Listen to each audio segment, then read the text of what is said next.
every season. You keep repeating promises to me. Whoa, now there's no stopping what you have started until it is complete. When my mind says I'm not good enough, God, you're enough for me. Yeah, I decided I'm not giving up, 'cause you won't give up on me. You won't give up on me. Your love is holding on and it won't let go. I feel it breaking out like an echo. Your love is holding on and it won't let go. No, I feel it breaking out like an echo, echo in my soul.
Shalom, selamat pagi Bapak Ibu Saudara yang terkasih dalam Tuhan Yesus. Selamat datang, selamat beribadah di Gereja Baptis Indonesia Pemulihan. Mari kita akan bersaat teduh sejenak. Mari kita akan berdoa kepada Tuhan Yesus. Bapak, kami mengucap syukur buat pagi hari ini. Kami mengucap syukur ya Tuhan buat setiap penyertaan-Mu sepanjang minggu ini yang kami boleh alami. Dan saat ini Tuhan kami mau datang menyembah-Mu. Dan biarlah Tuhan kami menjagai setiap hati kami, setiap pikiran kami, agar kami hanya boleh tertuju kepadamu saja saat ini ya Bapa. Kami menyerahkan ya Bapa, biarlah setiap pujian, penyembahan kami berkenan ke hadapan-Mu. Dan biarlah itu boleh menyenangkan hati-Mu Tuhan. Kami mau serahkan saat ini ke dalam tangan kuasa-Mu, ibadah kami pada pagi hari ini, dari awal pertengahan hingga akhirnya. Kiranya Tuhan Kau yang memberkati, kiranya Tuhan Kau yang menyertai. Di dalam nama-Mu Tuhan Yesus, kami berdoa dan mengucap syukur. Mari yang percaya kita sama katakan, amin. Mari kita akan bangkit berdiri. Saya mengundang Bapak Ibu Saudara untuk bangkit berdiri. Kita akan memuji Tuhan.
Engkaulah Tuhan, perisai kami Tuhan. Mari Bapak Ibu Saudara dipersilakan untuk duduk dalam hadirat Tuhan. Sebab Engkaulah kekuatan kami Tuhan. Sebab Engkaulah perisai kami. Sebab Engkau yang menyertai kami, bukan karena kuat gagah kami Tuhan, tapi semua karena perkenanan-Mu Tuhan. Perkenanan-Mu yang melayakkan kami untuk kami boleh menyembah-Mu. Terima kasih ya Tuhan Yesus.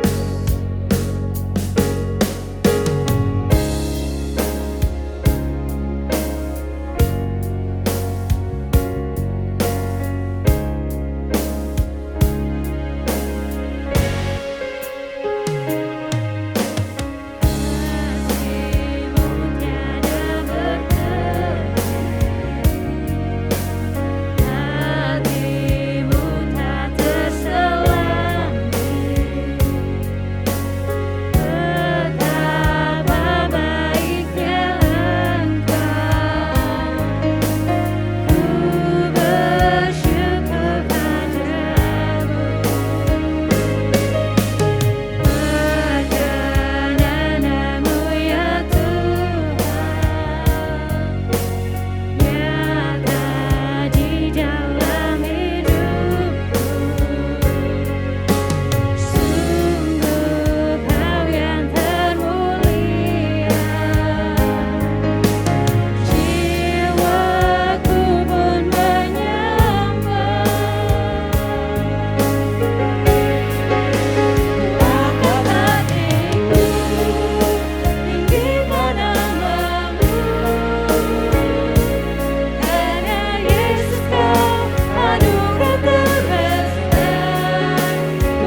anugerah-Mu Tuhan. Kami mau mengangkat hati kami Tuhan.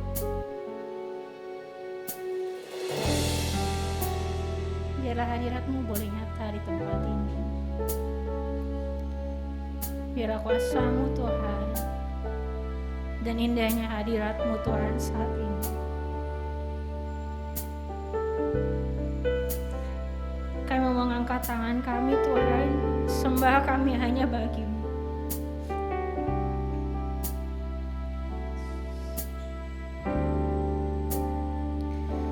Aku angkat tanganku Yesus, memuji perbuatan-Mu. Sungguh tiada terukur kasih setia-Mu. Dalam naungan sayap-Mu ku mau terus menyembah-Mu. Kasih-Mu terukir di lubuk hatiku. Aku angkat tanganku Yesus, memuji perbuatan-Mu. Sungguh tiada terukur kasih setia-Mu.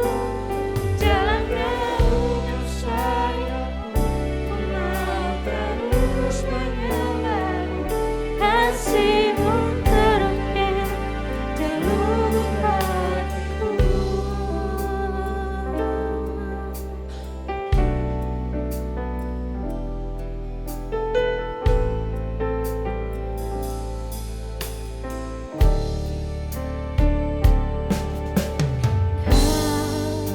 Kau melukis wajahku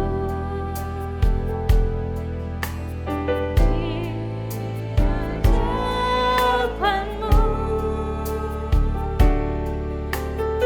dan memuji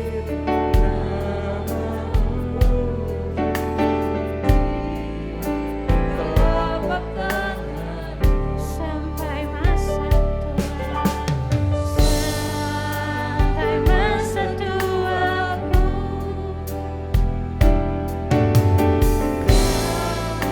tetaplah Tuhanku yang akan selalu menggendong hingga putih rambutku. Kemurahan-Mu itu membuatku tak ragu. Kuatkan hatiku mengikut-Mu.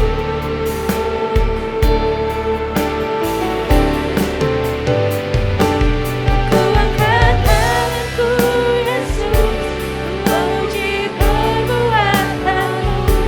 Sungguh tiada terukur kasih setia-Mu. Dalam naungan sayap-Mu ku mau terus menyembah-Mu. Kasih-Mu terukir di lubuk hatiku. Aku angkat tanganku Yesus, memuji perbuatan-Mu.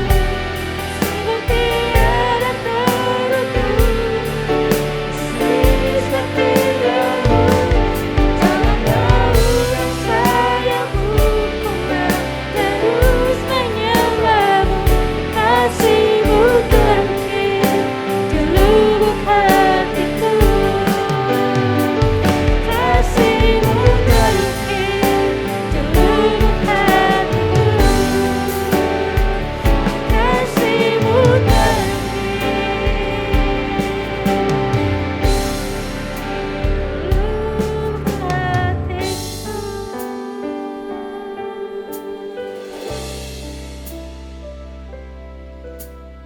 Terima kasih ya Yesus, sebab karena kasih-Mu Tuhan, semua karena penyertaan-Mu Tuhan, dan semua karena anugerah-Mu Tuhan. Terima kasih ya Yesus. Terima kasih ya Bapa. Saat ini adalah saat yang terbaik untuk kita memberikan persembahan perpuluhan. Mari kita akan menyiapkan setiap persembahan kita. Mari kita akan angkat tinggi-tinggi dan kita akan berdoa. Terima kasih ya Tuhan Yesus buat saat ini. Kami mau datang Tuhan, kami membawa persembahan kami, perpuluhan kami, komitmen kami ke dalam tangan kuasa-Mu. Kami menyerahkan ya Bapa hati kami ketika kami memberi. Biarlah hati kami boleh sungguh-sungguh memberi dengan hati yang penuh dengan ucapan syukur dan melimpah dengan sukacita yang daripada-Mu. Biarlah setiap yang terkumpul Tuhan, Tuhan berkati sehingga dapat dipergunakan untuk pelayanan di tempat ini dan membuat nama Tuhan dipermuliakan. Kami menyerahkan saat ini semuanya ke dalam tangan kuasa-Mu, di dalam nama Tuhan kami Yesus Kristus. Kami berdoa dan mengucap syukur. Amin.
hanya ini Tuhan, hanya ini Tuhan persembahanku, segenap hidupku, jiwa dan ragaku, serta ku miliki harta kekayaan yang berarti ku persembahkan. Hanya ini Tuhan permohonanku, terimalah Tuhan persembahanku. Pakailah hidupku sebagai alatmu, seluruh pakailah hidupku, pakailah hidupku sebagai alatmu, seluruh hidupku.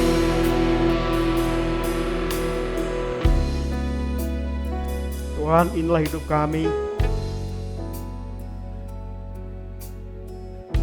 yang kami persembahkan kepada Tuhan. Bila Tuhan terus berkenan memakai kami untuk kemuliaan Tuhan, biarlah puji-pujian yang kami naikkan di hadapan Tuhan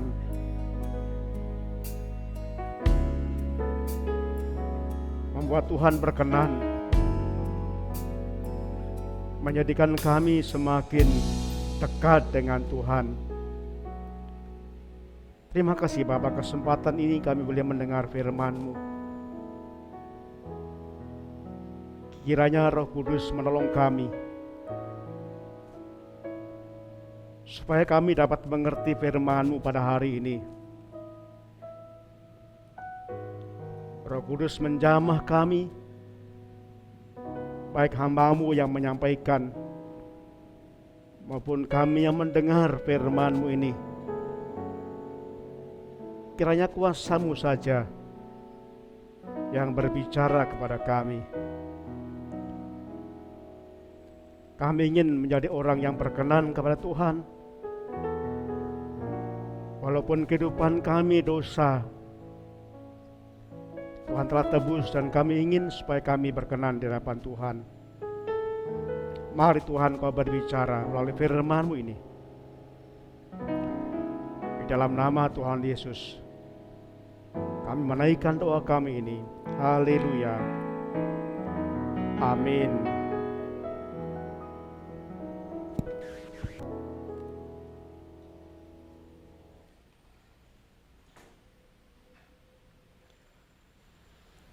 Shalom. Kiranya damai sejahtera Tuhan dapat kita rasakan pada pagi hari ini. Bapak Ibu yang dikasihi Tuhan, tema kita pada hari ini tetap melanjutkan dari tokoh-tokoh di dalam Alkitab. Kita akan belajar supaya kita dapat meneladani kehidupan yang ada dalam tokoh-tokoh tersebut. Kita telah belajar 3 kali tentang tokoh. Kita belajar tentang Abraham, bagaimana yang disebut dengan bapak orang beriman. Kita melihat suatu demonstrasi iman yang dinyatakan Abraham. Dia tidak segan-segan menyerahkan anaknya satu-satunya yang ditunggu-tunggu lama, karena Tuhan perintahkan dan Abraham mempersembahkan Iska anaknya. Kita belajar tentang sosok tokoh yang luar biasa, yaitu Henokh. Kita melihat bagaimana pada saat Henokh selama hidupnya 350 tahun, 360 tahun hidup bergaul dengan Tuhan, bagaimana dekat dengan Tuhan. Dan minggu yang lalu kita belajar tentang seorang tokoh wanita, yaitu seorang tokoh yang disebut Hana, yang dia mendapatkan masalah besar dalam hidupnya. Dia dikucilkan, dia dihina, penderitaan yang begitu luar biasa. Orang lain tidak mendengarkan, bahkan teman-teman komunitasnya juga tidak begitu merespon. Tapi ketika datang kepada Tuhan, Tuhan memberikan pertolongan kepada Hana. Dan Tuhan memberikan suatu metode doa yang luar biasa yang kita boleh praktekkan dalam hidup kita. Saudara, pagi ini kita akan belajar tokoh wanita yang lain. Ini tokoh yang sangat spektakuler, kontroversi, karena ini luar biasa. Tokoh itu adalah Rahab, pelacur yang berharga di mata Tuhan. Mari kita akan membaca firman Tuhan ini dari Yosua pasal yang kedua. Ini agak lama, agak panjang. Yosua pasal yang kedua, kita akan membaca ayat yang pertama sampai dengan ayat yang ke-24. Yosua pasal yang kedua, ayat 1 sampai dengan ayat yang ke-24. Saudara baca bersama-sama dengan saya pada saat ini. Saya akan menolong bacakan bagi saudara. Yosua pasal yang kedua ayat 1 sampai 24. Yosua bin Nun dengan diam-diam melepas dari Sitin 2 orang pengintai. Katanya, pergilah, amat-amatilah negeri itu dan kota Yeriko. Maka pergilah mereka dan sampailah mereka ke rumah seorang perempuan sundal yang bernama Rahab, lalu tidur di situ. Kemudian diberitahukanlah kepada Raja Yeriko demikian, tadi malam ada orang datang kemari dari orang Israel untuk menyelidiki negeri ini. Maka Raja Yeriko menyuruh orang ke rumah Rahab, mengatakan, bawalah keluar orang-orang yang datang kepadamu itu, yang telah masuk ke dalam rumahmu, sebab mereka datang untuk menyelidiki seluruh negeri ini. Tetapi perempuan itu telah membawa dan menyembunyikan kedua orang itu. Berkatalah ia, memang orang-orang itu telah datang kepadaku, tetapi aku tidak tahu dari mana mereka. Dan ketika pintu gerbang hendak ditutup menjelang malam, maka keluarlah orang-orang itu. Aku tidak tahu kemana orang-orang itu pergi. Segeralah kejar mereka. Tentulah kamu dapat menyusul mereka. Tetapi perempuan itu telah menyuruh keduanya naik ke sotoh rumah dan menyembunyikan mereka di bawah timbunan batang rami yang ditebarkan di atas sotoh itu. Maka pergilah orang-orang itu mengejar mereka ke arah sungai Yordan, ke tempat-tempat penyeberangan, dan ditutuplah pintu gerbang. Segera sesudah pengejar-pengejar itu keluar. Tetapi sebelum kedua orang itu tidur, naiklah perempuan itu mendapatkan mereka di atas sotoh itu, dan berkata kepada orang itu, aku tahu bahwa Tuhan telah memberikan negeri ini kepada kamu, dan bahwa kengerian terhadap kamu telah menghinggapi kami, dan segala penduduk negeri ini gemetar menghadapi kamu. Sebab kami mendengar bahwa Tuhan telah mengeringkan air laut Teberau di depan kamu ketika kamu menjalankan keluar dari Mesir, dan apa yang kamu lakukan kepada kedua raja orang Amori yang di seberang sungai Yordan itu, yakni kepada orang Sihon dan Og, yang telah kamu tumpas. Ketika kami mendengar itu, tawarlah hati kami dan jatuhlah semangat setiap orang menghadapi kamu. Sebab Tuhan Allahmu ialah Allah di langit, di atas dan di bumi di bawah. Maka sekarang bersumpahlah kiranya demi Tuhan, bahwa karena aku telah berlaku ramah terhadapmu, kamu juga akan berlaku ramah terhadap kaum keluargaku, dan berikanlah kepadaku suatu tanda yang dapat dipercaya, bahwa kamu akan membiarkan hidup ayah dan ibuku, saudara-saudaraku yang laki-laki dan yang perempuan, dan semua orang-orang mereka, dan bahwa kamu akan menyelamatkan nyawa kami dari maut. Lalu jawab kedua orang itu kepadanya, nyawa kamilah jaminan bagi kamu. asal jangan kau kabarkan perkara kami ini apabila kamu nanti memberikan negeri ini kepada kami. Maka kami akan menunjukkan terima kasih dan setia kami kepadamu. Ayat 15. Kemudian perempuan itu menurunkan mereka dengan tali melalui jendela, sebab rumahnya itu letaknya pada tembok kota. Jadi pada tembok itulah dia diam. Berkatalah ia kepada mereka, pergilah ke pegunungan, supaya pengejar itu jangan menemui kamu. Dan bersembunyilah di sana 3 hari lamanya, sampai pengejar-pengejar itu pulang. Kemudian bolehlah kamu melanjutkan perjalanan kamu. Kedua orang itu berkata kepadanya, kami akan bebas dari sumpah kami ini kepadamu yang telah kusuruh kami ikrarkan.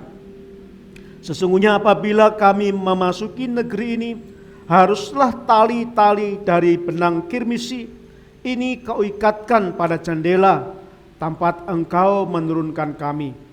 Dan ayahmu serta ibumu, saudara-saudaramu serta seluruh kaum keluargamu kau kumpulkan di rumahmu.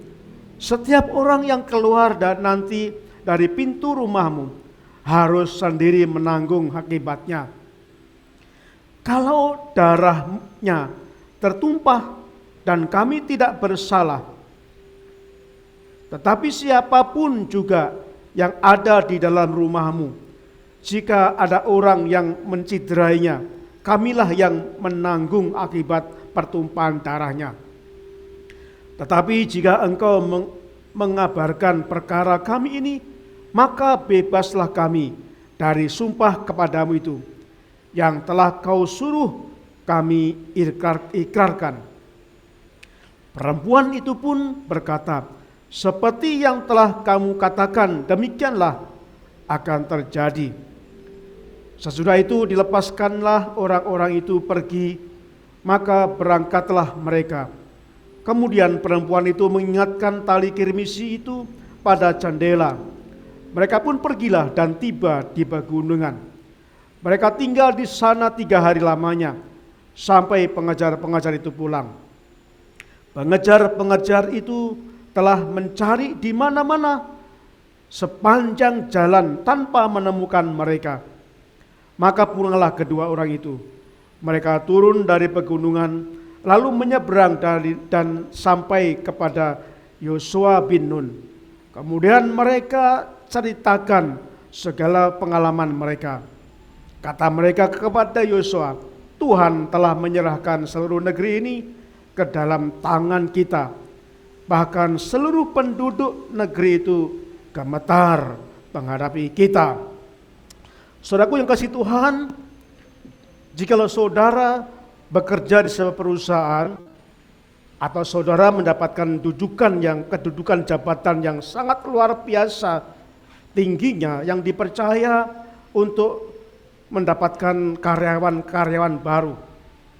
Mungkin saudara menjadi ketua bagian personalia sebuah perusahaan yang bertugas untuk menerima jikalau ada CV yang masuk di kantor, apakah ini layak diterima atau tidak.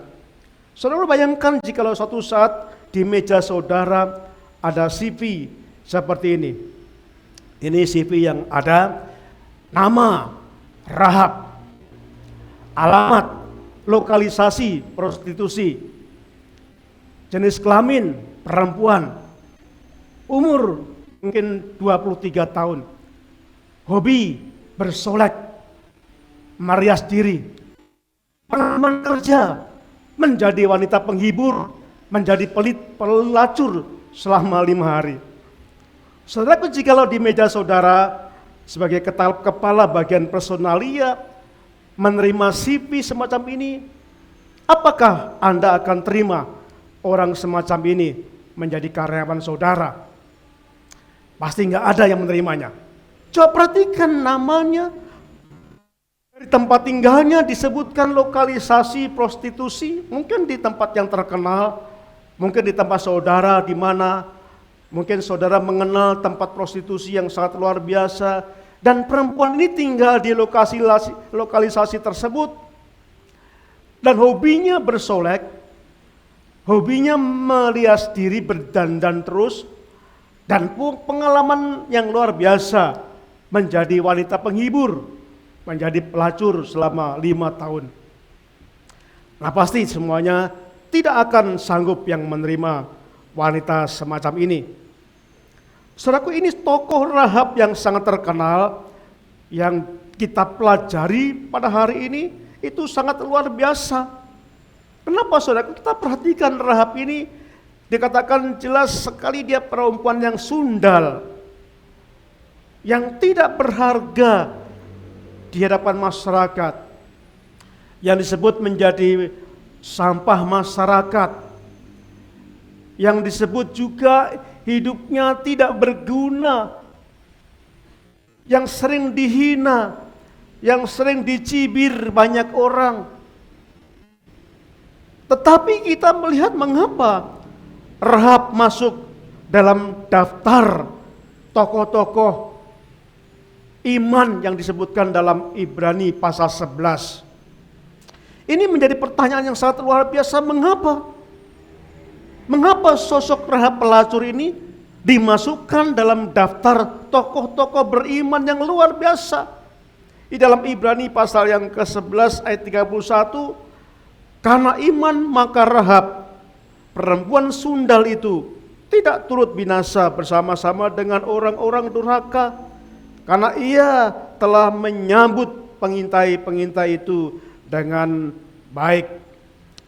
Saudaraku, apakah Tuhan itu tidak adil?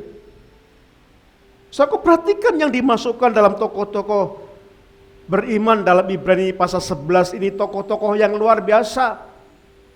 Kita melihat di sana ada Henok, 360 tahun Henok bergaul dengan Tuhan sampai diangkat ke surga dan tidak mengalami kematian. Ini cocok kalau dimasukkan dalam tokoh-tokoh orang beriman, karena luar biasa. Lalu kita melihat Nuh. Soalnya kita melihat di situ bahwa Nuh itu adalah orang yang sangat-sangat sederhana, tetapi hidupnya tidak bercela di hadapan Tuhan. Nuh hidupnya yang sangat luar biasa, dan Nuh bergaul dengan Tuhan, yang dikenal pada zamannya orang yang tidak bercacat hidupnya di hadapan Tuhan. Nuh juga cocok dimasukkan dalam tokoh-tokoh yang luar biasa itu. Abraham kita belajar yang disebut bapak orang beriman. Kita percaya bagaimana Abraham luar biasa, dan ini pun cocok dimasukkan dalam kelompok tokoh-tokoh yang luar biasa. Demikian pula Musa yang menjadi sahabat karib Allah. Kita bicara di sini Allah sungguh-sungguh berkenan kepada Musa. Musa berbicara muka dengan muka. Ini cocok dimasukkan ke dalam tokoh-tokoh beriman. Tetapi kalau kita bicara Rahab, apa Rahab itu? Dia seorang pelacur. Dia seorang sundal, dia seorang hidupnya yang dicibir masyarakat, dia hidupnya penuh dengan dosa, dia dikatakan menjadi sampah masyarakat, dia dijauhi banyak orang, dibenci banyak orang. Tapi mengapa dimasukkan, disejajarkan dengan tokoh-tokoh yang hebat tersebut? Saudara, pasti Tuhan tidak salah. Pasti penulis Ibrani tidak salah mengelompokkan itu. Kita akan melihat pada hari ini hal spektakuler yang dilakukan Rahab. Hal luar biasa yang dilakukan oleh Rahab, sehingga Rahab dimasukkan dalam kelompok tokoh-tokoh yang disebutkan dalam Ibrani pasal yang ke-11 ini. So kita lihat ada 3 hal yang diperbuat oleh Rahab, sehingga Rahab dimasukkan di dalam kelompok tokoh-tokoh beriman yang sangat luar biasa ini. Saudaraku, yang pertama dikatakan, mari kita akan membaca firman ini di dalam Yosua pasal yang kedua ayat yang ke-10 sampai ayat yang ke-11. Yosua pasal yang kedua ayat yang ke-10 sampai yang ke-11. Ini alasan pertama kenapa Rahab dimasukkan sebagai salah kelompok tokoh orang beriman. Ayat 10 dikatakan demikian. Sebab kami mendengar bahwa Tuhan telah mengeringkan air laut Tebarau di depan kamu ketika kamu berjalan keluar dari Mesir, dan apa yang kamu lakukan kepada kedua orang raja Amori yang di seberang sungai Yordan itu, kami, yakni orang Sihon dan Og, yang telah kamu tumpas. Ayat 11. Ketika kami mendengar itu, tawarlah hati kami, dan kami jatuhlah semangat kami, setiap orang menghadapi kamu. Sebab Tuhan Allahmu ialah Allah di langit di atas dan di bawah, dan bumi di bawah. Saudaraku, mari kita akan melihat di sini, ini alasan pertama kenapa Rahab dimasukkan sebagai kelompok tokoh-tokoh yang luar biasa. Walaupun Rahab seorang perempuan sundal. Yang pertama karena Rahab sangat percaya kepada Tuhan. Rahab sangat percaya. Pada waktu kedua pengintai yang diutus Yosua itu masuk di rumahnya, Rahab mendengar tentang bagaimana Allah bangsa Israel yang begitu dahsyat. Rahab mendengar kisah bagaimana sosok ketiga Allah yang mampu mengeringkan air laut Tibarau, yang membuat laut Tibarau itu terbelah dua. Rahab mendengar bagaimana saat bangsa Israel dibebaskan dari kejaran Mesir sehingga membelah laut. Rahab mendengar itu, dan itu menganggap Allah bangsa Israel itu hebat dan luar biasa. Dan Rahab percaya kepada Allah bangsa Israel. Saudara, waktu itu istilah nama Yesus belum muncul di Alkitab. Jadi mereka percaya kepada Allah bangsa Israel. Rahab melihat, dia mendengar bagaimana kehebatan Allah itu yang luar biasa. Nah, saudaraku, ketika kedua pengintai ini datang ke rumah Rahab, kita melihat bagaimana apa yang diperbuat Rahab.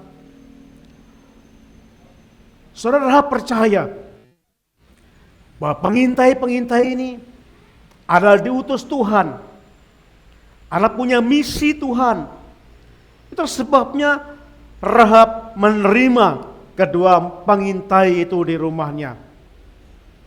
Kalau Bapak Ibu membaca dari Yosua pasal yang kedua ayat yang pertama, di sini dikatakan dengan cukup jelas, mereka datang ke rumah perempuan itu, rumah Rahab, dan Rahab menerima kedua pengintai itu.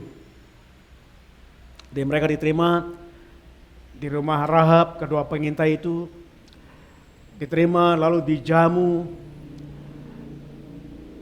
Kemudian bukan itu saja, ketika Raja Yeriko tahu bahwa kedua pengintai itu masuk ke rumah Rahab, bersembunyi ke rumah Rahab, lalu Raja Yeriko menyuruh pasukannya untuk datang ke rumah Rahab untuk mencari mana kedua pengintai itu. Pasti kedua pengintai itu akan ditangkap dan mungkin akan dibunuh karena dianggap mata-mata. Tapi Rahab menyembunyikan kedua pengintai itu. Saudaraku, di dalam Yosua pasal yang kedua, Bapak Ibu kalau membaca di sini, Rahab menyuruh kedua pengintai itu naik di sotoh rumahnya, di tingkat rumah itu, di situ ada tumpukan jerami. Dan kedua pengintai itu disuruh masuk dan ditimbun oleh jerami, oleh Rahab. Jadi luar biasa ya. Jadi ketika dikejar-kejar pasukan Yeriko akan dibunuh, Rahab menyembunyikan, disuruh naik ke sotoh rumahnya. Mereka ditumpukin jerami-jerami sehingga tidak kelihatan. Dan ketika raja bertanya, pasukan bertanya kepada Rahab, Rahab, mana kedua pengintai itu? Mana mata-mata itu? Engkau sembunyikan di mana? Rahab berkata, memang semalam dia ada di rumahku. Saya nggak tahu siapa dia. Dan ketika saya menutup rumah saya, dia sudah keluar dulu. Dia lari ke sana. Padahal Rahab menyembunyikan kedua pengintai itu. Saudaraku, begitu pengintai itu bersembunyi dan kedua pasukan-pasukan Yeriko lari, lalu Rahab memberitahu kedua pengintai yang sedang bersembunyi itu untuk segera keluar. Jadi keluarnya itu menggunakan tali ya, ditolong ini keluar dan disuruh pergi. Saudaraku, dari kisah ini kita bisa melihat bagaimana Rahab, seorang pelacur, seorang wanita Sunda yang dianggap sama masyarakat, ini percaya sungguh-sungguh kepada Allah bangsa Israel. Mereka sungguh-sungguh percaya. Mereka mendengar Allah yang hebat ini telah mengeluarkan bangsa Israel dari Mesir, telah membelah Laut Tiberau menjadi jalan untuk menyelamatkan bangsa itu. Dan Allah yang Rahab percaya bahwa Allah bangsa Israel itu juga akan menyerahkan kota Yeriko kepada mereka. Sehingga karena percaya inilah, karena Rahab percaya kepada Allah, Rahab percaya kepada apa yang disampaikan oleh kedua pengintai ini pada misinya. Rahab percaya sehingga dia melakukan yang terbaik untuk pengintai itu. Bapak Ibu yang kasih Tuhan, bukan itu saja kalau kita melihat yang kedua, kita melihat Rahab bukan sekedar percaya, tapi dikatakan Rahab melakukan perintah-perintah Tuhan. Jadi Bapak Ibu, kalau kita percaya tanpa melakukan, itu Yakobus berkata itu imannya iman kosong, itu mati, itu bohong. Jadi orang yang percaya pasti dibuktikan dengan melakukan. Kalau saya percaya Tuhan Yesus satu-satunya juru selamat saya yang telah menebus dosa saya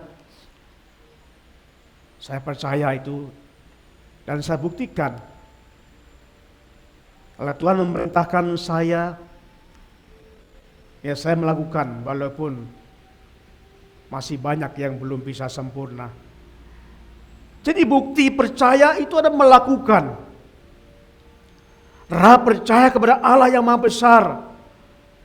Rahab percaya kepada Allah bangsa Israel yang telah membelah Laut Tiberau, yang telah membebaskan bangsa Israel dari kejaran bangsa Mesir. Rahab percaya bahwa pengintai-pengintai itu diutus Tuhan untuk membebaskan, untuk menghancurkan kota Yeriko. Rahab percaya itu sehingga dia melakukan apa yang dikatakan mata-mata itu. Saudaraku, kalau kita membuka dalam Yosua pasal yang kedua ayat yang ke-18 dan 21. Kita baca sebentar Yosua pasal 2 ayat 18 sampai 12 dan 21. Mari kita perhatikan coba. Sesungguhnya apabila kami memasuki negeri ini, haruslah tali dari benang kirmisi ini kau ikatkan pada jendela tempat engkau menurunkan kami. Dan ayahmu serta ibumu, saudara-saudaramu serta seluruh kaum keluargamu kau kumpulkan di rumahku. Perhatikan ayat yang ke-21. Perempuan itu pun berkata, seperti yang telah kamu katakan, demikianlah akan terjadi. Jadi Rahab percaya bahwa pengintai ini benar-benar diutus Tuhan, membawa misi dari Tuhan, menyampaikan firman kepada Rahab. Sebagai bukti kalau Rahab itu percaya, dia melakukan apa yang disampaikan oleh kedua pengintai itu. Ayat 21 jelas dikatakan, perempuan itu berkata seperti yang telah kamu katakan. Saudara, ini membutuhkan nyali. Seandainya Rahab ketahuan melindungi mata-mata itu, pasti hukumannya mati. Jadi berisiko yang sangat luar biasa, mengandung risiko yang besar. Jadi kita melihat bahwa iman harus berani menanggung risiko. Saya berkali-kali menyampaikan kalau kita beriman harus berani menanggung risiko, harus berani membayar harga. Seorang yang beriman pasti ada risiko. Kalau kita percaya pada Yesus pasti ada risiko-risiko yang harus kita hadapi, yang harus kita berani tanggung. Rahab berani mengambil risiko, dia risikonya mungkin akan dibunuh ketika melindungi kedua pengintai ini. Tapi Rahab percaya Tuhan Allah Israel yang akan melindunginya. Bapak Ibu yang kasih Tuhan, kita melihat di sini bahwa apa dampaknya ketika Rahab melakukan apa yang dikatakan oleh kedua pengintai itu. Dampaknya luar biasa. Bapak Ibu bisa membaca dari Yosua pasal yang kedua ayat 13 dan Yosua pasal 6 ayat 23. Yosua pasal 13 ayat yang ke-6. Dikatakan pada hari ini kita akan baca.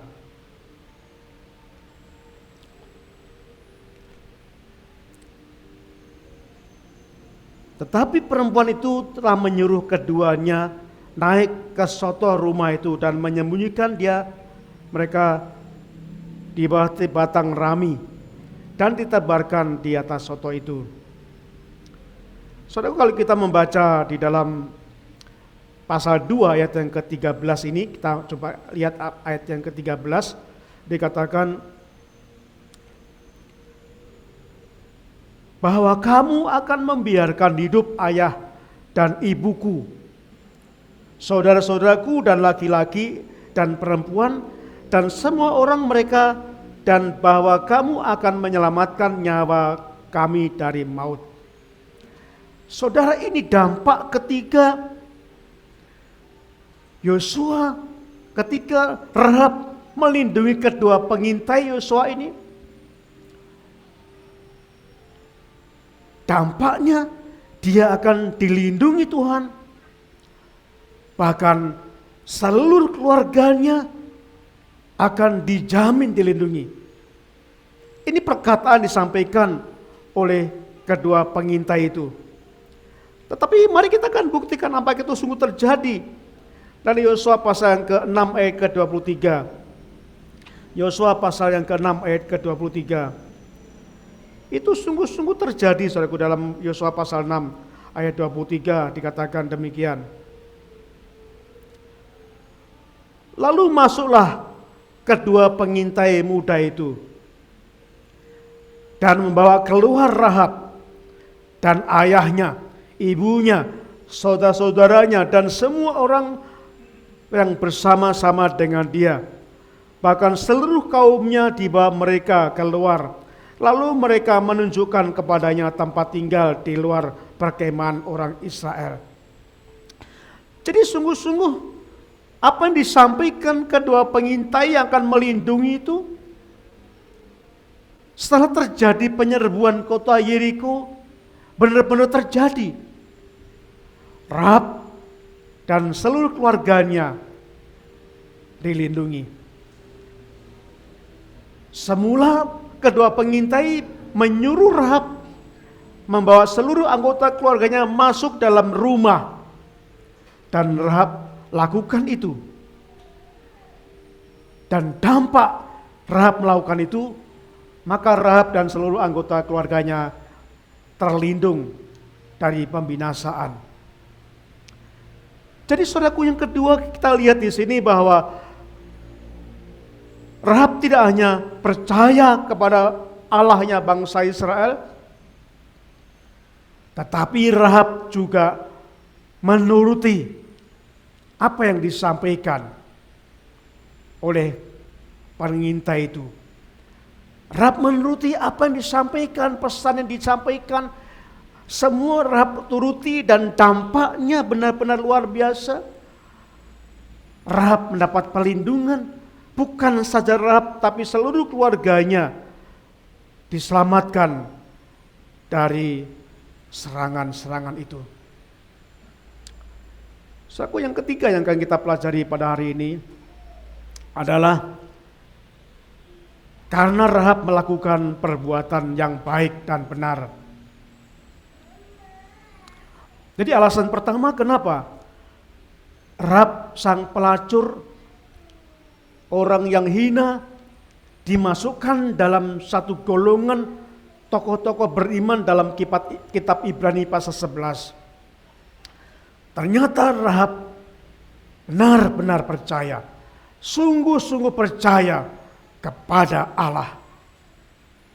Yang kedua, Rahab menuruti semua yang dikatakan.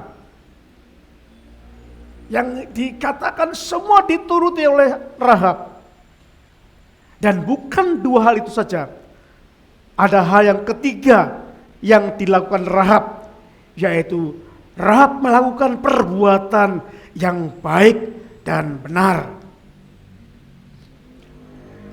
Saudaraku, jadi penting kalau orang percaya Tuhan Yesus Kristus, ya pasti dibuktikan dengan buah pertobatan. Pasti melakukan apa yang Tuhan sampaikan, melakukan firman, tetapi juga akan melakukan perbuatan yang baik dan benar di mana kita tinggal, sebagai bukti bahwa kita adalah orang-orang percaya Yesus. Kita melihat bagaimana Rahab berbuat baik, bagaimana Rahab berlaku ramah. Di dalam Yosua pasal yang kedua, ayat yang ke-12. Mari kita akan baca bersama Yosua pasal yang kedua, ayat yang ke-12. Yosua pasal 2 ayat 12 dikatakan demikian. Maka sekarang bersumpahlah kiranya demi Tuhan, bahwa karena aku telah berlaku ramah terhadapmu, kamu juga akan berlaku ramah terhadap kaum keluargaku. Dan berikanlah kepadaku satu tanda yang dapat dipercaya. Bapak Ibu yang kasih Tuhan, kalau kita berlaku ramah, kalau kita berlaku baik dan benar, jadi bukan baik tapi salah. Kata baik itu relatif, saudara. Kata baik itu biasanya ya kalau orang senang ya kita dikatakan baik. Misalkan kalau saya bisa menyenangkan saudara, ya pasti saudara berkata saya baik. Tapi belum tentu benar. Jadi untuk berbuat baik itu gampang. Asalkan Anda senang. Pasti Anda berkata saya baik. Tapi yang dikatakan di sini bukan sekedar baik, tapi berbuat baik dan benar. Kalau kita berbuat baik dan benar, kalau kita berbuat ramah kepada semua orang, kalau kita melakukan hal-hal yang baik dan benar, maka kita akan menjadi pusat perhatian Allah. Mata Tuhan akan tertuju kepada saya dan saudara. Mata Tuhan akan tertuju kepada orang-orang yang berbuat baik dan benar. Walaupun kita bersembunyi dimanapun, kalau kita melakukan perbaikan, perbuatan baik dan benar, mata Tuhan tertuju pada saudara.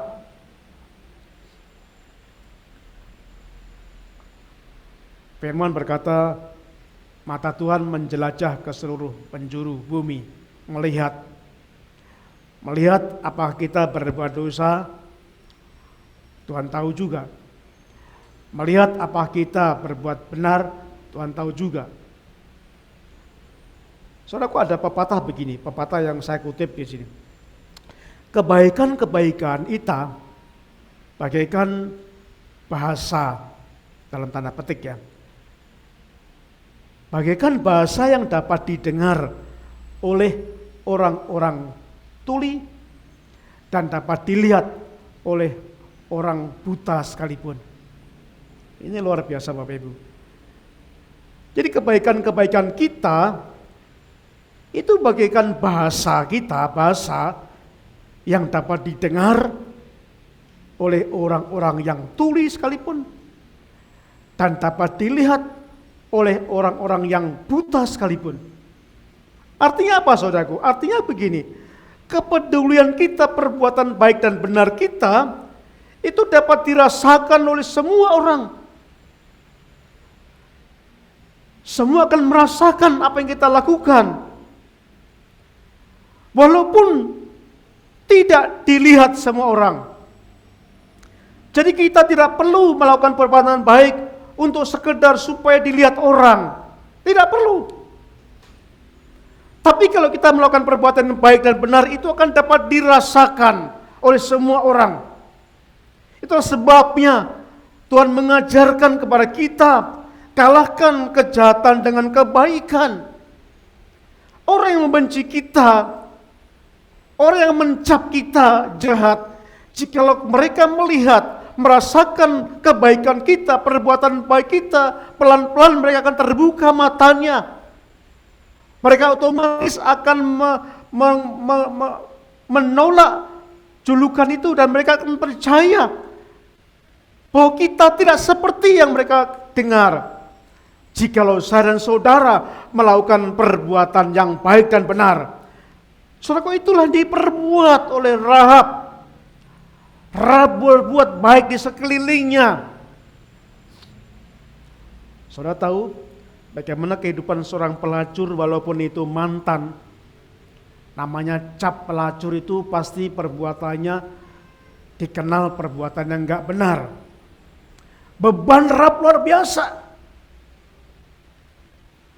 Tapi Rahab melakukan perbuatan yang baik dan benar di lingkungan mereka, di mana mereka tinggal. Dan Rahab tidak peduli. Tidak harus dilihat orang.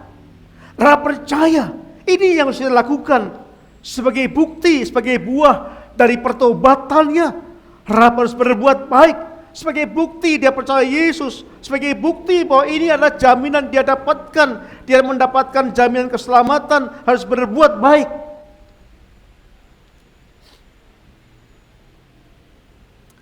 Saudaraku yang kasih Tuhan, sehingga Rahab si pelacur itu yang tidak memiliki harapan untuk keselamatan, saudaraku. Namun pada akhirnya, karena Rahab bertobat, Rahab percaya kepada Allah orang Israel itu. Rahab menuruti apa yang dikatakan oleh pengintai-pengintai itu, utusan Tuhan itu. Dan Rahab berbuat baik, berbalik 180 derajat perbuatan baik yang dilakukan Rahab itu, sehingga Tuhan mencatat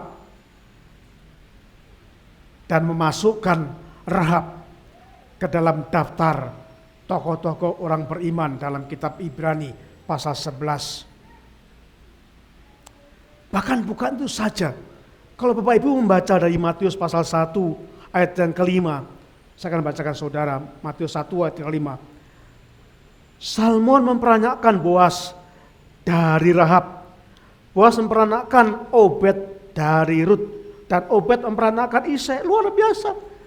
Jadi Rahab si pelacur ini yang bertobat, yang percaya sungguh-sungguh kepada Allah orang Israel, yang menuruti apa yang dikatakan dalam firman itu, yang berbuat baik dengan semua orang, berbuat baik dan benar itu, yang dicatat dalam kitab Ibrani sebagai tokoh-tokoh yang luar biasa. Bukan itu saja, nama Rahab tercantum pada silsilah kelahiran Yesus Kristus. Itu luar biasa. Saudaraku yang kasih Tuhan, saya mau katakan kepada kita semua, sesungguhnya kita tidak lebih baik dari Rahab. Amin. Kita nggak lebih baik dari Rahab. Coba kita perhatikan dalam kitab Roma pasal 3, 10-13. Seperti ada tertulis, tidak ada orang benar, seorang pun tidak. Tidak ada seorang pun yang berakal budi. Tidak ada seorang pun yang mencari Allah. Semua orang telah menyeleweng, mereka semua tidak berguna. Tidak ada yang berbuat baik, seorang pun tidak. Jadi yang dikatakan Rasul Paulus, kita pun sesungguhnya tidak lebih baik daripada Rahab. Sama-sama berdosa. Mungkin kita berbeda dengan apa yang kita lakukan. Mungkin versi dosa yang kita lakukan berbeda. Kalau Rahab berdosa kan dia seorang pelacur. Mungkin kita berdosa dalam masalah lain. Jadi nggak jauh berbeda. Kita juga sering jatuh dalam dosa. Walaupun kita percaya Yesus puluhan tahun. Mungkin ada yang sudah percaya 50 tahun. Tapi mungkin masih jatuh dalam dosa. Jadi nggak ada bedanya kita dengan Rahab. Saya mau sampaikan kepada saudara. Apapun yang kita perbuat masa lalu, dosa besar apapun yang kita perbuat masa lalu, Allah tidak peduli.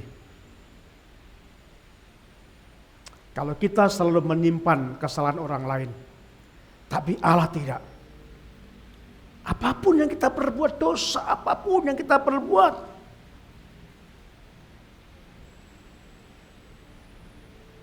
seorang penjahat gelap kakap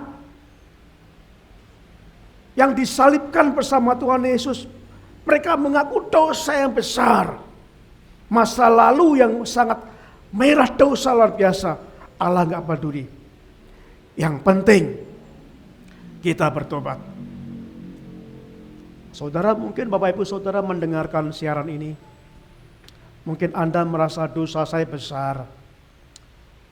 Mungkin Anda berkata, saya pernah membunuh.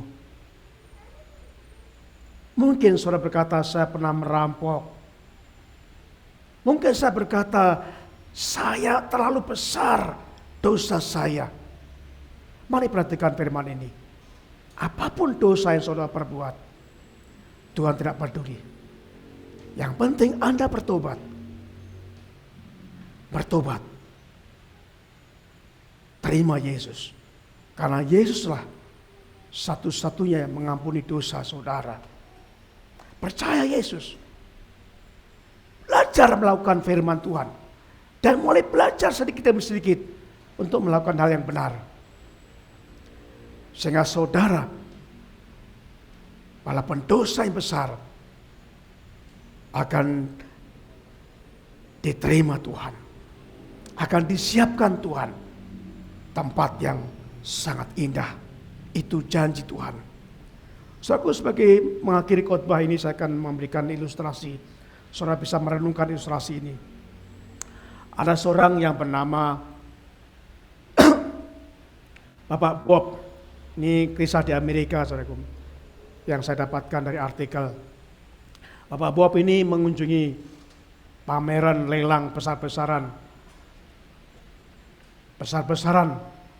kendaraan. Ada mobil bekas, ada motor bekas, ada barang antik besar-besaran di sebuah mall. Bapak Bob hadir melihat-lihat, jalan-jalan dari ujung ke ujung melihat-lihat. Dan ketika akan pulang meninggalkan pameran ini, Bapak Bob melihat satu mobil, satu motor. Ini sudah jelek, ditutupin permadani, hanya kelihatan ban saja. Lalu Bapak Bob membuka tutup itu dan ternyata sebuah motor Harley Davidson yang sudah rongsokan. Bapak Bob tanya kepada penjaganya, "Pak, apakah motor ini dijual?" Penjual berkata, "Pak, ini motor saya. Sejak saya beli sampai sekarang, saya nggak pernah pakai." Kenapa? Karena motor ini mesinnya udah rusak. Saya sudah berusaha perbaiki ke banyak bengkel, tetapi tidak bisa. Jadi motor ini sudah rusak, nggak bisa berjalan. Sehingga sejak saya beli sampai sekarang, saya nggak pernah naikin. Apakah Bapak berniat membeli? Oh ya, saya mau membeli dan saya akan perbaiki. Berapa harganya, Pak? Tanya Pak Bob. Ya udah, karena motor ini sudah rusak dan tidak bisa dinaiki lagi, saya jual murah $30. Dijual $30. Lalu Bapak Bob mengangkutnya dengan mobilnya, dibawalah di lapangan depan rumahnya Pak Bob. Lalu Pak Bob iseng-iseng telepon ke dealer Harley Davidson. "Halo Pak, oh ya, apa yang bisa saya bantu?" "Oke Pak, saya punya motor, sudah lama, sudah nggak bisa pakai. Apakah ada spare part motor Harley Davidson ini?" "Oh ya, coba ya Pak ya." Lalu Pak Bob memberikan gambar itu dan dealer ngomong, "Tolong Pak, berikan pada saya nomor serinya, barangkali ada spare part yang masih ada." Lalu Pak Bob memberikan nomor seri motor Davidson ini. Ditunggu sampai 1 hari, 2 hari, tidak ada balasan. Lalu pada hari ketiga ditelepon dari dealer, "Pak Bob, iya Pak, saya menemukan, saya sudah melihat seri nomor itu. Bapak bisa nggak memberikan alamat Pak Bob di mana Bapak tinggal?" Lalu Pak Bob pun memberi alamat di mana Pak Bob tinggal. Saudaraku, setelah itu ditunggu nggak ada balasan. Lalu Pak Bob mulai khawatir, gelisah. Jangan-jangan motor ini bekas untuk berbuat jahat. Atau jangan-jangan motor ini hasil curian. Pak Bob 2 hari nggak bisa tidur, gelisah. Pada hari ketiganya ditelepon dari seseorang. Lalu berkata orang itu, "Pak Bob, saya mau tanya Bapak, Pak bisa nggak tolong Bapak buka jok dari motor Harley Davidson ini? Coba buka Pak." Lalu orang itu menunggu di telepon. Setelah itu, "Sudah Pak, saya sudah juga buka joknya. Ada tulisan apa Pak di balik jok itu?" Lalu Pak Bob melihat ada tulisan di dalam jok itu adalah tulisan The King, Sang Raja. Lalu orang itu langsung berkata, "Pak Bob, boleh nggak saya membeli motor Bapak itu $300? Saya bayar sekarang cash."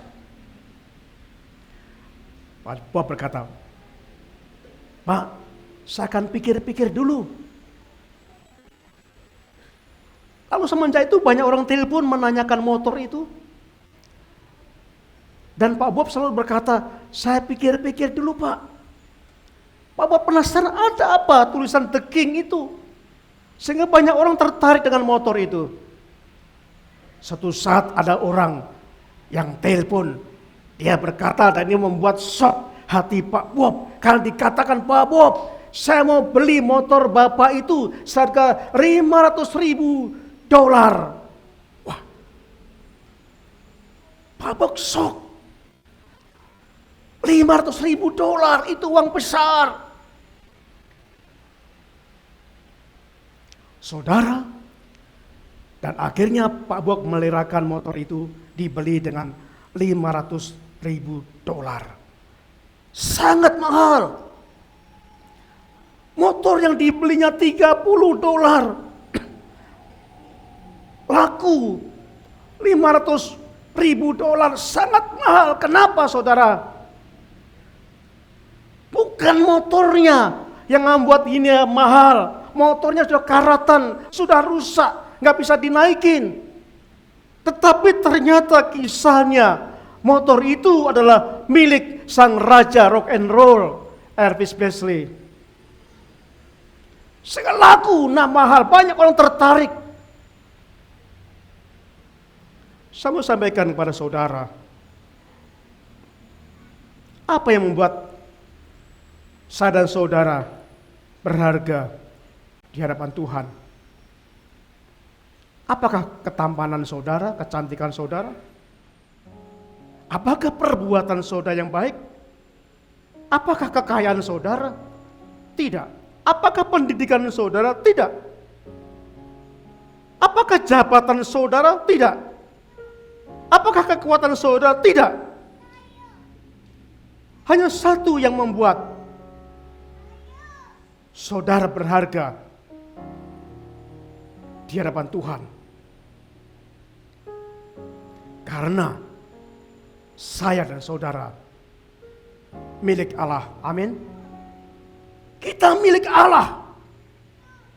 Kita telah ditebus oleh Yesus Kristus melalui kematian dan penderitaan dengan harga yang besar, darah yang tercurah. Dan itu yang membuat kita berharga.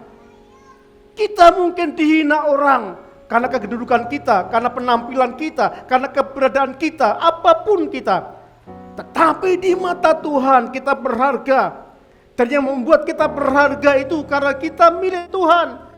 Bukan sekedar milik raja, tapi milik raja di atas segala raja.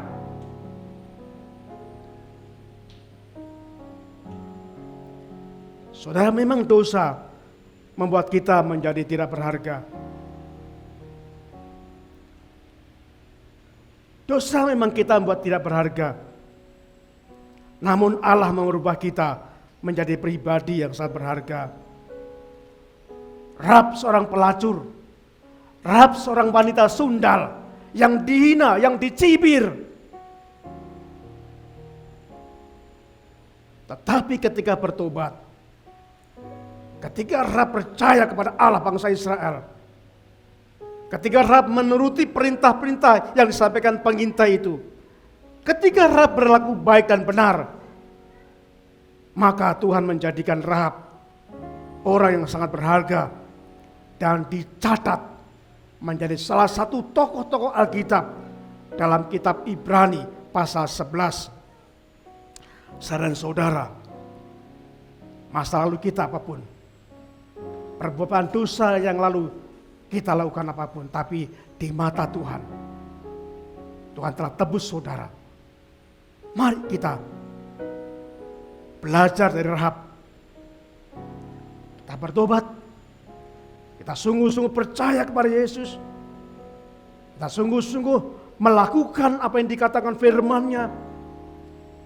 Dan kita akan melakukan segala perbuatan yang baik dan benar. Supaya Tuhan melihat kita. Supaya Bapa kita yang tersembunyi melihat apa yang kita perbuat pada hari ini. Bila ini memberikan inspirasi pada kita, siapapun saudara, mari kita melakukan apa yang dilakukan Rahab. Bukan meniru pelacurnya, tapi meniru kita sadar kita semua berdosa. Dan kita bertobat. Dan kita dijadikan Tuhan berharga di hadapannya. Mari berdoa. Terima kasih Bapa di surga untuk firman-Mu pada hari ini. Kami sungguh bersyukur kami boleh belajar tentang Rahab pada pagi hari ini. Kami orang berdosa. Kami tidak jauh berbeda dengan Rahab. Mungkin kami melakukan versi dosa yang lain, tapi kami berdosa. Terima kasih Bapa, janji pengampunan-Mu. Terima kasih Engkau mengangkat kami. Terima kasih Engkau menjadikan kami menjadi orang termulia di hadapan Tuhan. Tolong kami ya Bapa, supaya kami terus bertumbuh. Dan semakin meninggalkan kejahatan, sehingga meninggalkan dosa. Dan kami akan berbuat kebaikan-kebaikan, berbuat kebenaran di hadapan Tuhan. Terima kasih Bapa di surga. Kami naikkan doa kami ini dalam nama Yesus. Amin. Saudara, kita akan menaikkan pujian hati hamba. Kita akan pujikan pujian ini. Kau bukan Tuhan yang melihat rupa. Kau bukan Tuhan yang memandang harta. Tapi Tuhan memandang hati yang ada pada saudara-saudara. Tanakan pujian ini sebagai respon kita mendengar firman pada hari ini.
Memulihkan hidupku,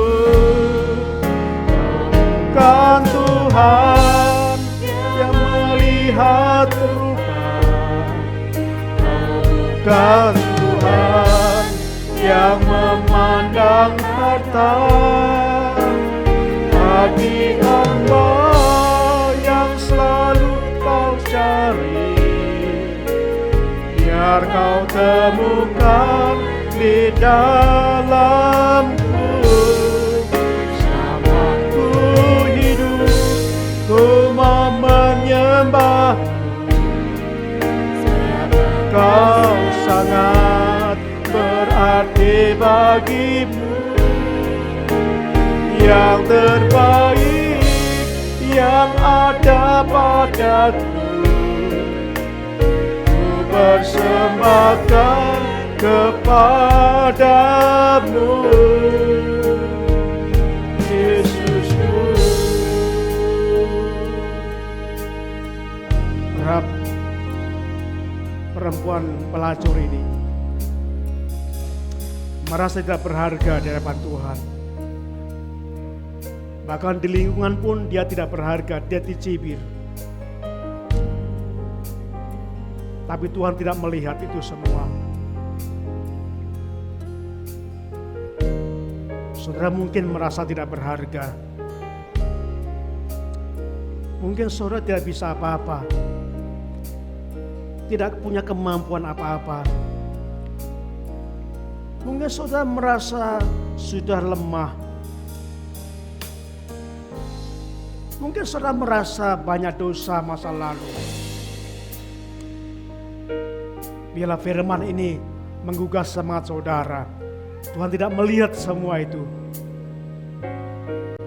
Yang penting sekarang kita bertobat, kita percaya Yesus, kita melakukan apa yang dikatakan firman-Nya, kita berbuat kebenaran, kita persembahkan yang baik, kita persembahkan yang benar di hadapan Tuhan. Tuhan akan berkenan dan Tuhan menjadikan hidup kita berharga di mata Tuhan. Kita naikkan pujian ini kembali dari awal.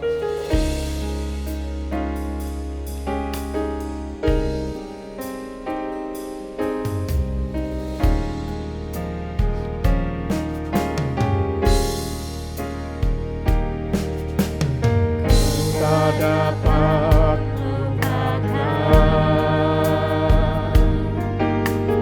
Kebaikan yang ku terima,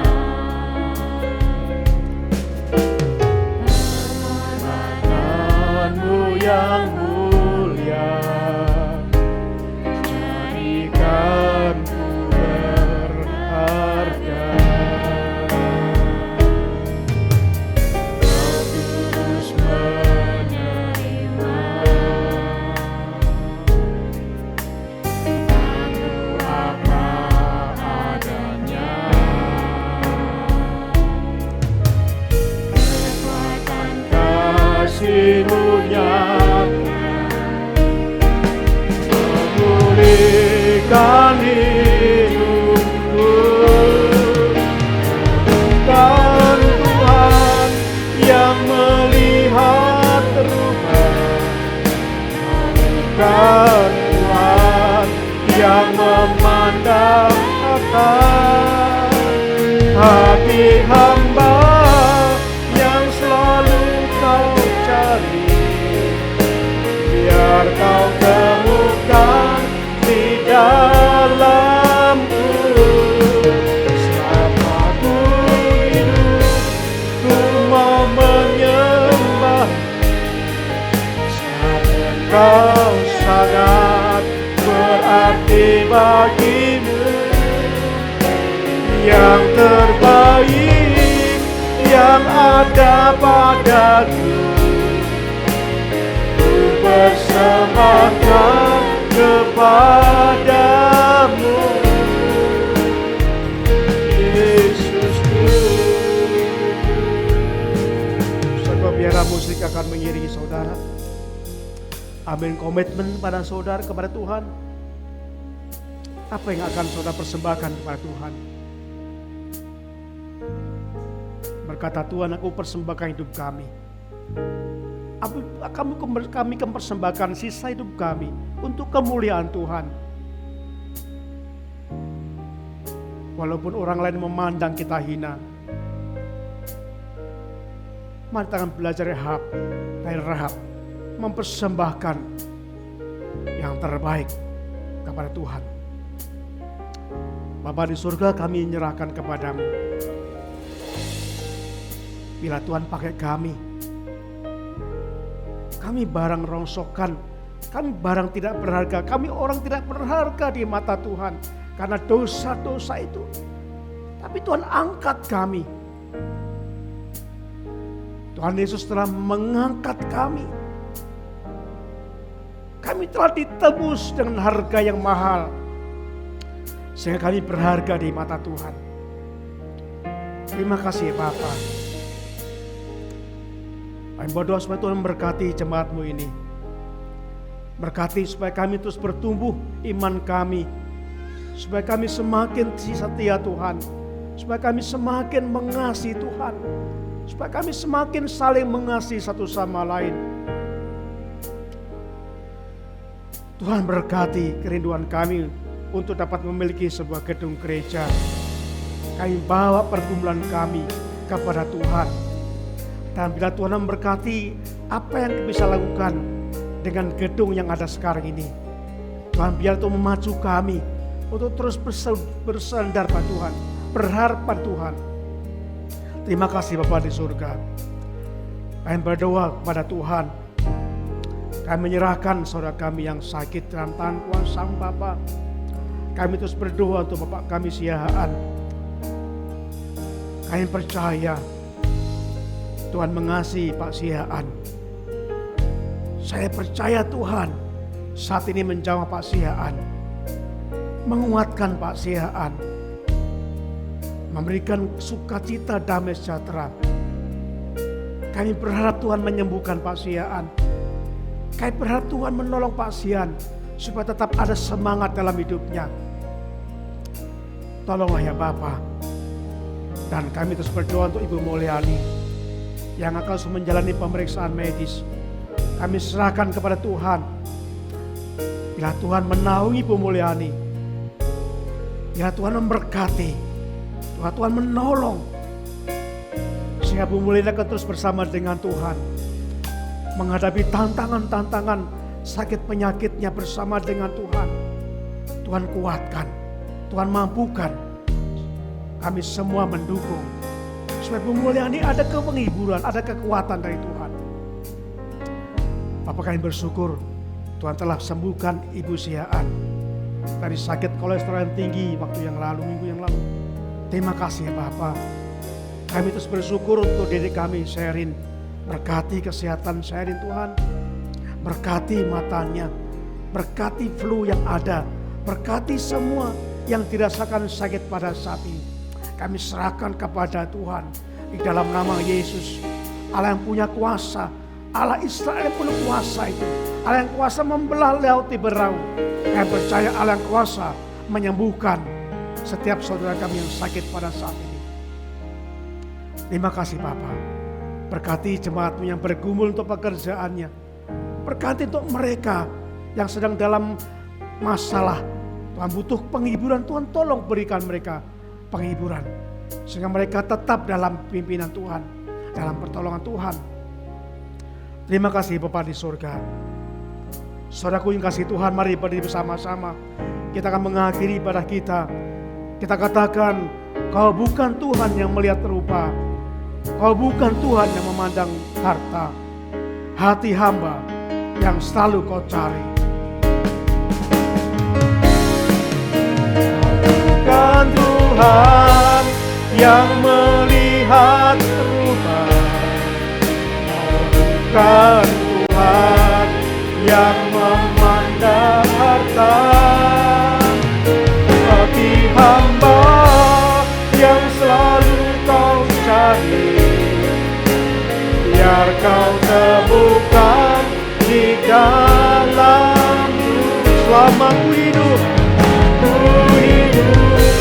Ku mau menyembah. Kau sangat berarti bagiku. Yang terbaik yang ada padaku, ku persembahkan kepada selama ku hidup. Selama ku hidup, ku mau menyembah. Sebab Engkau sangat berarti bagiku. Yang terbaik yang ada padaku, ku persembahkan kepadamu. Katakan Yesusku, katakan Yesusku, Yesusku, katakan Yesus, Yesusku.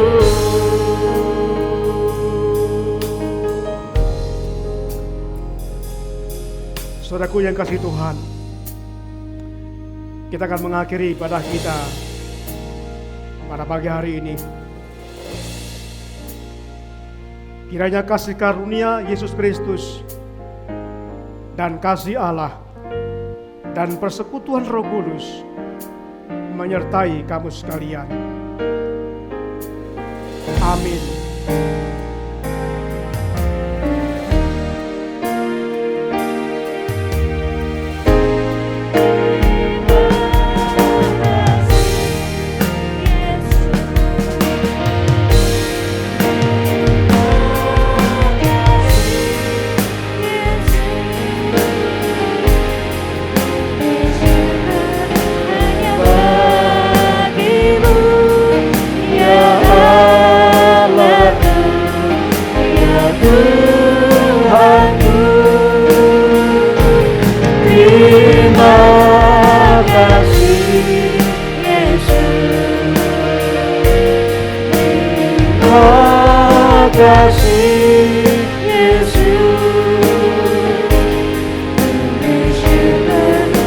hanya bagimu.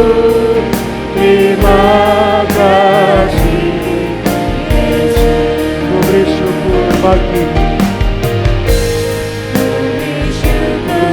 Hanya bagimu, bagimu. Katakan sekali lagi, ku beri syukur bagimu. Hanya bagimu. Terima kasih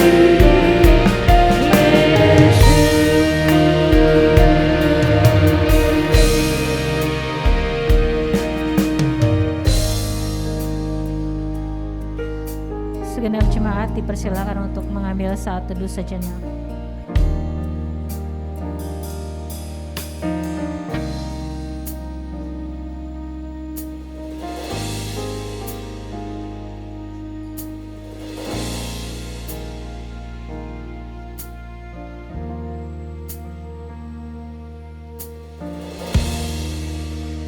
Amin.